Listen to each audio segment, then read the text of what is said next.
Hey everyone, this is Matt Hawkins with Ridge Supply. Welcome to the Be the Bright podcast. It is Wednesday, July 27th, and today we're going to talk about two things. One, registration is open for Moonlight Hunt Club, October 15th, and I'm going to go through a little breakdown of the concept of that event and why you should sign up. And then two, I'm going to give a little bit of background and just talk about coastal bike impact and what that is and how it relates to not only the Croatan and Moonlight Hunt Club, but why you should sign up and get involved. So welcome to the Be the Bright podcast. I believe this is episode 52 and no guest today. I'll keep it as brief as I can. But I wanted to first go over what it is that Moonlight Hunt Club is from a concept standpoint, and why do we need a new bike event? Moonlight Hunt Club started originally as a group ride back 12 or 13 years ago, and it was a group of us that had young kids and were the other folks were all active duty military at the time other than myself. And the idea was we would get up at 3:30, start riding by 4 and be able to get a century ride in by like 9 o'clock most weekends. And then you could come home, spend the whole day with the family, and have gotten on a really, really cool ride without cutting into your family time. So we did a lot of riding at night. We did a lot of group riding at night, and we called ourselves the Moonlight Hunt Club. Fast forward to when in 2019, when we were trying to come up with a fall event to sort of partner with the Buck 50, we knew that I knew I wanted to do something that involved nighttime, and we never got the ride off the ground in 2020 because of the pandemic. In 2021, we never even opened registration. And so here we are in 2022. And very recently, I have been given some, authority is not the right word, the keys to trail maintenance on the Croatan, and empowered to be able to get out there and do some basic to advanced trail maintenance on the existing trail systems that are in the Croatan. There is about 60 miles of trail in the Croatan and 200 miles of roads. The roads are all basically gravel or primitive road that is maintained by the Forest Service, and the trails typically are maintained by volunteer groups. And so I am leading one of those volunteer groups in doing the trail maintenance. And in that, the trails at Flanders Beach are something that I took over maintaining, and they're pretty rad for riding bikes. That's not a new thing. A lot of the folks that live over on the New Bern side and the Moorhead City side, Beaufort side, have ridden Flanders for years. And there's been races out there in the past. And it's not an elaborate trail system, but it's about 7 miles total of trails. And in 2018, when we had Hurricane Florence, the beach itself, which is sort of perched on almost like a cliffside, it really got eroded bad to the point where it's not really safe, and they've closed the actual beach. So the campground's still there, and you can go to recreation.gov and sign up for a campsite, and you can bring an RV, or you could do 50 amp, 30 amp, or primitive camping all there. They have bathhouses, and it's a really cool place. And the trails are all still there and all fully operational. Recently, we cut back some down trees that were impeding progress, and I'm working slowly on cutting back some of the overgrowth, just so where it it's raceable or rideable fast. And that's going well. But Flanners is located on the Pamlico side of the Croatan. So in between Havelock and Newbern on Highway 70. And it's a pretty rad little setup. Basically, my concept around the event is to do a fall event that encourages camping, encourages I don't want to use the word party, but that's basically what I envision is you get the right group of people together, have fun, low stress, still ride bikes, grill out, bring your own beverage coolers, your own camp setup, car camping, tent camping, trailer camping, anything is available there. And we sort of descend on there for 2 nights. The registration includes Friday and Saturday night. So Friday night will be, is optional. You don't have to arrive, but if you came down Friday, we would probably do a night ride on Friday night, grill out, campfire, hang out. And then in the morning, when we wake up on Saturday, the actual 6-hour event won't start until maybe like 2:30. So there's a lot of downtime to just chill, relax, and enjoy yourself. The Croatan, the main Croatan, if you access it through Catfish Road, is not that far away. So 2 miles away, and you're popping on Catfish, Road. So you can do the back half of the $150 course. You could do whatever you wanted on Saturday morning if you'd like to, or if you just want to chill, it's a rad place to hang out. The premise is that we're going to do a lapped race. And you can sign up there's no gender categories. So basically you just sign up for the bike style that you have. If you're going to ride a drop bar bike, you can sign up for drop bar. If you're going to ride a flat bar bike, you can run a flat bar category. Or if you're going to run a single speed doesn't matter if you're drop bar or flat bar. But if you're running a single speed, that's a third category.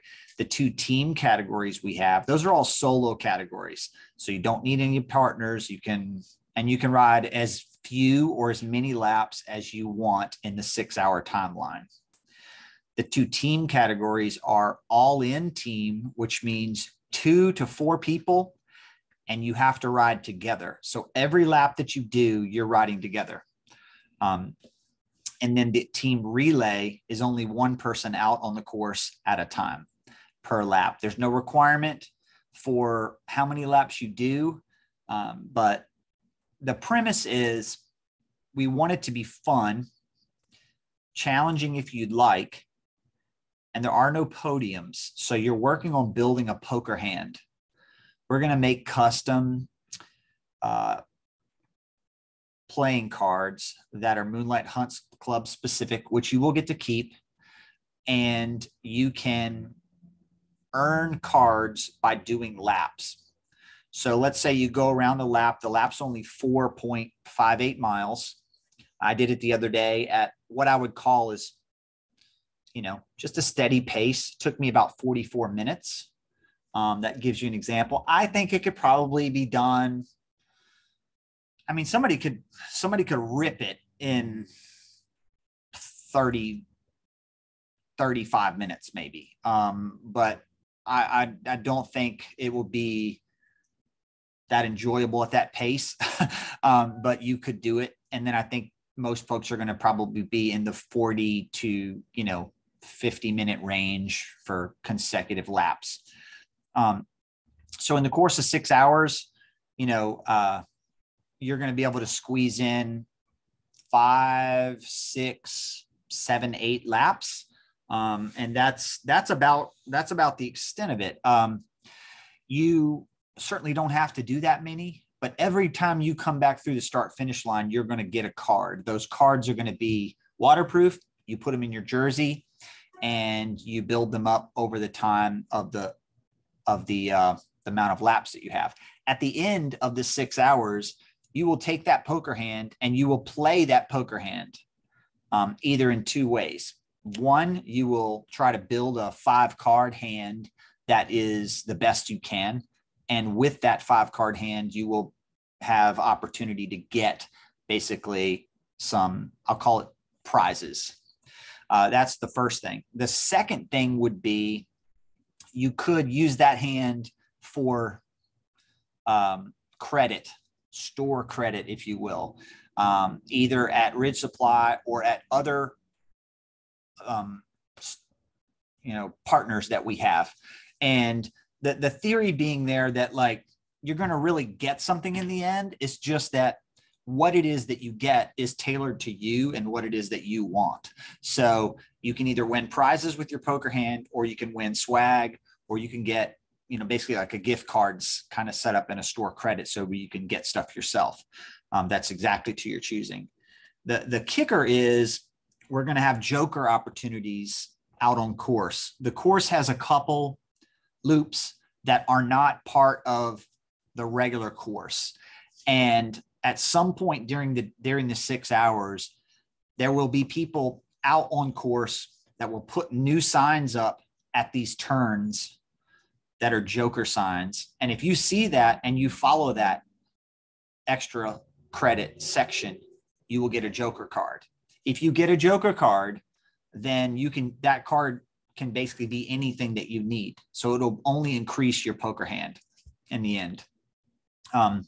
There's a lot of discussion I've heard in hearing people are worried that it's 6 hours. I don't want to go ride for 6 hours. I don't blame you, and you don't have to. You certainly should take this at the pace that you want. If you do a team, if you bring a buddy and do a team relay, and you only ride every other lap, you can do it at the pace you want, and you can hang out and party in between. The vibe is going to be just that. You're going to ride right back through the campsite every lap. So the people are going to be there. The music's going to be there. The food's going to be there. The drink is going to be there. And there'll also be extra credit options in the campsite for keeping the stoke up. We certainly want people to come out and ride their bikes, but I really think this is a community event for us to do something that isn't so race specific. Flanners is friendly to drop bars, cross bikes, gravel bikes, hardtails, full squish mountain bikes, and single speeds will love it. It really has no elevation gain. It's not perfectly flat, but the undulations are super small. So even if you had to go up a hill or a section that is, that requires a little bit of extra effort, it's not long at all. A matter of a couple pedal strokes, to keep the momentum going. It's fast, it's flowy. The technical sections, there are a couple sections that have some roots, but that's the extent of it. There's no log crossings, there's no jumps, there's no crazy steep, there's no rocks. There's basically just some sections where if you're going to bring a drop bar, I recommend as big of a tire as you can squeeze in there. Let's just put it that way. Could you run it on a 30? Yeah, it wouldn't be super fun on a 30, but a 38, 42, something like that, you'd be fine. I personally, if I were to bring a bike, I would bring my Flanimal with the 650Bs on there, flat bar, or my hardtail mountain bike. You don't need suspension, but you certainly can rip it faster if you had a little bit of squish, like a red shift post or stem, something like that. So, but don't feel intimidated as long as you can ride the bike on a smooth single track. You're good to go. And it really doesn't matter which bike you bring. That's kind of what I was trying to set it up as. It's not really competitive in the category. We'll of course rank the number of laps that you do, but it's not like you're going to win the category. That's not the point. Honestly, if you're the fastest person that's completed the most laps, in a way, you might have missed the other opportunities that are out there. So The cool thing is it's 2 days. Dinner will be included. We're gonna have a food truck there, so we don't have to mess with that on Saturday. We're gonna try to have coffee and breakfast available on Saturday morning for those who are there early. And it's just a time to hang out and chill. Flanders is great. It's normally quite breezy there, and it's also very wooded. So in October, it does get dark around 6:30. So plan on riding in the dark for 2 hours, 2.5 to 3 hours total. I have a feeling we're going to start around 2:30 and go until 8:30. That's the tentative plan right now. So if you're wondering what kind of light you need and whatever, I mean, honestly, a handlebar mounted light that's just battery powered, USB rechargeable will work. Obviously, if you want a full blown, super setup, or you're going to ride really fast, the better your lights are, the faster you can ride. So you don't outride the sight that you can see. And there's a lot of sections that it's pretty straightforward. So you should be able to rip it. If you're interested in doing a team, basically you can sign up as a team and then you can adjust accordingly. If people change, if the numbers change, we can do all that. No problem. You can do it on Bike Reg. If you sign up in a drop bar category and 2 weeks from now, you convince your buddy to sign up and then you want to make it a team, we can make that change too. Not a problem. And just keep in mind that the entry fee does include 2 nights we're forced to do 2 nights of camping. So it's the fees for being there for 2 nights. If you have a camper that needs electric or an RV, you need to get in touch with me and let me know, and we can get you slotted into one of those spots. There are 4 showers there that are very good, that always have hot water. There are 6 or 8 separate bathhouses for toilets, and the rest of it is primitive camping. So there are camp or charcoal, grill boxes available, and lots of picnic tables and tons of grass area to set up the campsites. And again, that'll open up on Friday afternoon and we'll be there all the way through Sunday morning. I hope that I've answered some of those questions for you. There's more information to roll out. But one of the reasons that this is all tied together is that we've been able to get this trail access, this trail maintenance access, because of Coastal Bike Impact. And if you haven't heard of Coastal Bike Impact, basically, I'll give you a quick rundown. Back in 2020, a group of local folks here in Carteret County, there's 8 of us that got together and formed a nonprofit called Coastal Bike Impact. And our job, or our goal, is to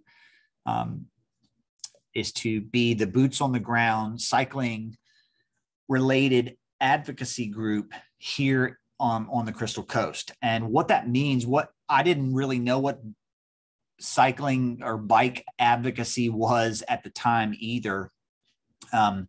But myself and eight other folks are board members, and we're a little, a year and a half into our journey of doing that.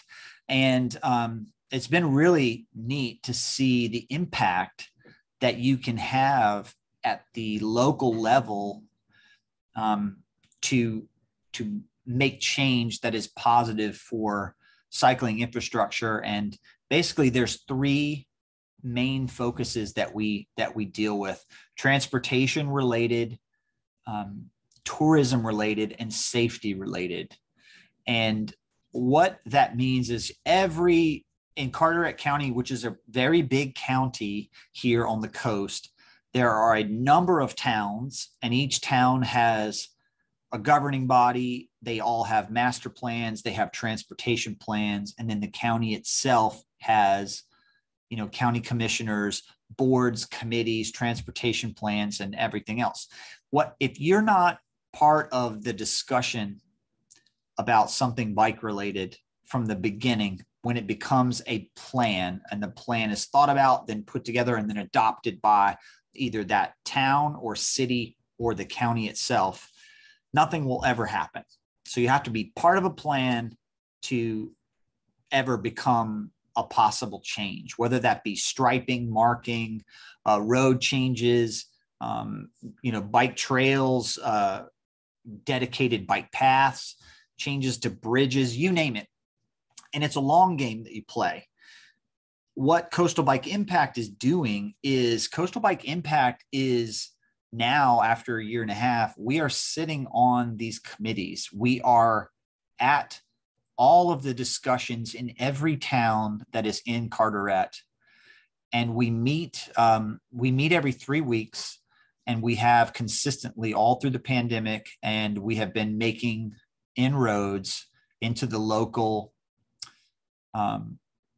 I don't want to say politics, because that's not what it is. We're just into the local infrastructure, the government infrastructure that impacts cycling, bike, and pedestrian infrastructure. And so one of the coolest things about it is that we are the only real resource locally for cycling related, opportunities that may come up at the county, state, state DOT, Carteret County, and then the local level. And so it has been a very welcoming response in a lot of cases, because it is a need. There's a lot of families who need representation on a, bike safety level, so their kids can ride bikes in their neighborhoods or get around town or whatever. And we're very car centric here in Carteret. And the car, as you all know, the car related pathways are all overburdened with the traffic that we have. So to get out on the road and ride your bike a lot of times becomes not even really an option based on the current traffic pattern. So we've established a dedicated bike map that gives you sort of what we rate as bike related pathways that are positive, that work. And then we've also done a really good job of getting in front of the players in the transportation committees and in the plans for what's coming down the line, as far as what will happen with North Carolina DOT and their changes in roads and everything from this area. How has that impacted the Croatan? As you probably know, the Croatan is a national forest. It is, managed by Department of Agriculture and is also, a separate entity. Yet it's a huge part of Carteret County, and it's a massive connector for our county specifically. And recently we've signed up Coastal Bike Impact as a trail maintenance group, and I'm helping lead that effort. And what that means is that we can now, through volunteer work, we can maintain trails like Flanders Beach, like the Weetock Trail, and some of the other trails that are in the Croatan. That 60 miles of trail, if it is not maintained and kept, the overgrowth kept back and trees cleared from it, it'll die and it'll vanish. And so we're working really hard to be able to do that. This bike event of having the Moonlight Hunt Club there at Flanders Beach is just yet another example of us being able to just put ourselves in a situation where existing bike infrastructure that is already here, we can use it, but you have to work for it in a way to be able to use it. And so that's what we're doing now. Flanders people ride Flanders all the time. My goal is just to make sure that it stays open and stays fresh and fun and safe, so people can to take their family out there, or people can, do events out there like we're going to do. And I just want people to come see it. So back to Coastal Bike Impact real quick. If you go to coastalbikeimpact.com, right on the front, there's a sign up.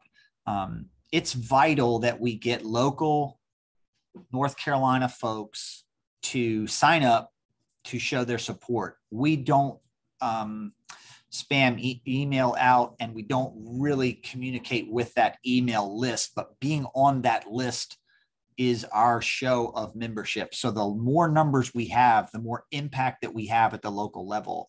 And those numbers do matter.